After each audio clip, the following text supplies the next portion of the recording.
বাংলাদেশে অবস্থিত দূতাবাস ঘেরাও সমাবেশে উপস্থিত বিভিন্ন পর্যায়ের দায়িত্বশীল আর সামনে উপস্থিত রয়েছেন প্রাণপ্রিয় আমার মুসলমান ভাইরা। ইসলামী আন্দোলন বাংলাদেশ আপনারা লক্ষ্য করলেই দেখতে পাবেন কখনোই কোনো সময় শান্তির সীমা অতিক্রম করে কোনো ধরনের কর্মসূচি আমরা পালন করি নাই, করব না।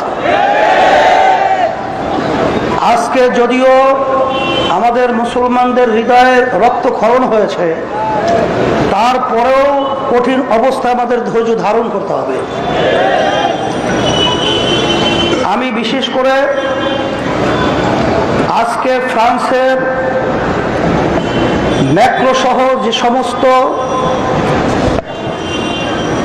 কুলাঙ্গার দায়িত্বশীলরা রয়েছেন, আমি সকলকে পরিষ্কারভাবে বলতে চাই,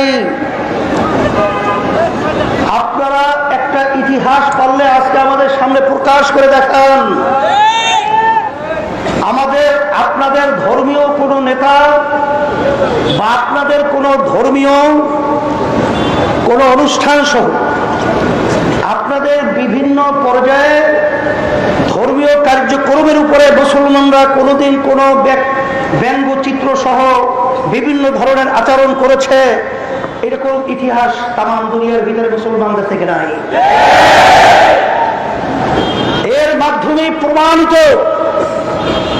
এই মুসলমানদেরকে যে শিক্ষা দিয়েছেন তারই নাম হলো মুহাম্মদুর রাসূলুল্লাহ সাল্লাল্লাহু আলাইহি ওয়াসাল্লাম। আল্লাহ রাসূলকে আল্লাহ রাব্বুল আলামিন দুনিয়াতে পাঠিয়েছিলেন শান্তির দূত হিসাবে।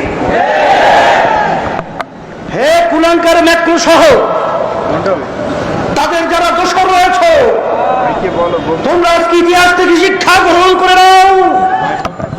মুসলমান কখনোই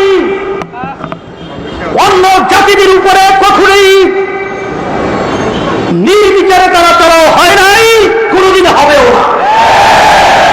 তোমাদের লজ্জা থাকা উচিত। আজকে তোমরা বেহায়ার মতো আজকে মুসলমানদের নবীর উপরে তোমরা আঘাত ফেলেছ, আর মুসলমান সভ্য বসে থাকবে কখনোই হতে পারবে না। তার প্রতিবাদে তাম দুনিয়ার ভিতরে মুসলমান নেমে এসেছে। আজকে ফ্রান্সের পণ্য বর্জন করেছে। আজকে আমরা এই সমাবেশ থেকে ঘোষণা করছি, হে তাম দুনিয়ার মুসলমান, অসভ্যদের পণ্য বর্জনের মাধ্যমে ওদেরকে উচিত শিক্ষা সাথে সাথে আজকে যারা জাতিসংঘ রয়েছে, জাতিসংঘ প্রতিষ্ঠিত হয়েছে শান্তির লক্ষ্যে। আজকে যারা শান্তিকে বিঘ্নিত ঘটায়, আজকে যারা দুনিয়ার ভিতরে সুন্দর পরিবেশকে অশান্ত করে তোলে, তাদের ব্যাপারে দৃষ্টান্তমূলক শাস্তির ব্যবস্থা আইন আপনার পাস করতে হবে। পাশেই ওআইসিকে আমি বলবো, বিশেষ করে মহাসচিব রয়েছেন, আপনাকে আমাদের অন্তরস্থল থেকে অসংখ্য ধন্যবাদ জানাই।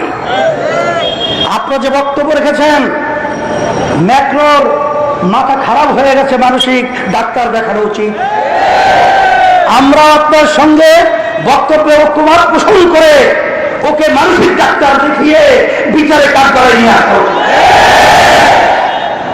বাংলাদেশের সরকারকে আমরা বলবো, যে দেশের ভিতরে 92% শতকরা মুসলমান বসবাস করে, আপনি বিভিন্ন সময় ভোট নেওয়ার কৌশল হিসাবে আপনি যে বলে থাকেন শরিয়া বিরোধী কোন আইন পাশ করবেন না, কিন্তু এত মুসলমানের দেশ, এত ওলামায়ে কিরামদের দেশ, আপনি নিজেও মুসলমান, কিন্তু আজকে তাম দুনিয়ার মুসলিম রাষ্ট্রগুলো যে পদক্ষেপ গ্রহণ করেছে, আপনি নিশ্চুপ কেন বাংলাদেশের মুসলমান? আমরা পরিষ্কার ভাবে বলছি, কৌশল করে মুসলমানদেরকে আর হোলি খেলার মতো আর পণ্য হিসেবে ব্যবহার করা যাবে না। মুসলমান আপনাদের অবস্থান বুঝে ফেলেছে। আপনারা শুধুমাত্র ধোঁকা দিয়ে মুসলমানদেরকে উপরে করে সন্তুষ্ট রাখবেন, আর ভিতরে মুসলমানদের বিরুদ্ধে আপনাদের বিভিন্ন কায়দায় পাশের বন্ধুদের মনোরঞ্জন খুশি করবেন। এটা বাংলায় চলবে না। আমাদের দাবি থাকবে, বাংলাদেশের সরকার আপনারা অচিরেই সংসদে বিলুপ্তকরণের মাধ্যমে এর রাষ্ট্রীয়ভাবে নিন্দা জ্ঞাপন করতে হবে। সাথে সাথে বাংলাদেশের ভিতরে দূতাবাস রয়েছে, দূতাবাসের মাধ্যমে আমাদের বার্তা পৌঁছে দিতে হবে যে বাংলাদেশের মুসলমান আজকে তারা রাজপথে নেমে এসেছে। যতক্ষণ পর্যন্ত আজকে জাতির সামনে তারা বিশ্বের মুসলমানদের কাছে ও জাতীয়ভাবে ক্ষমা না যাবে, ততক্ষণ পর্যন্ত আজকে সর্বদূত আহ্বান জানিয়ে আমাদের যে সামনে কর্মসূচি রয়েছে, আপনারা কর্মসূচিগুলো সুন্দরভাবে বাস্তবায়ন করবেন। আমাদের আজকে দাবি, বাংলাদেশ সরকারের পক্ষ থেকে ফ্রান্স সরকারের বিরুদ্ধে আনুষ্ঠানিক নির্দেশ জানাতে হবে। ফ্রান্সের সাথে বাংলাদেশের সব রকম কূটনৈতিক সম্পর্ক ছিন্ন করতে হবে। ইসলাম রাসূল সাল্লাল্লাহু আলাইহি ওয়াসাল্লাম অবমাননার জন্য ফ্রান্সের রাষ্ট্রপতিকে প্রকাশ্যে বিশ্ব মুসলমানের কাছে ক্ষমা চাইতে হবে।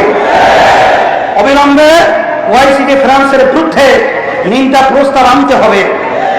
বাংলাদেশে ইসলাম ও মৌলভী সাল্লাল্লাহু আলাইহি ওয়াসাল্লামের বিরুদ্ধে কটূক্তি বন্ধে কঠোর শাস্তি আইন পাস করতে হবে। আমাদের যে কর্মী রয়েছে, সারা বিশ্বের মুসলমানদের ইসলাম বিদ্বেষী ফ্রান্সের পণ্য বর্জন করতে হবে।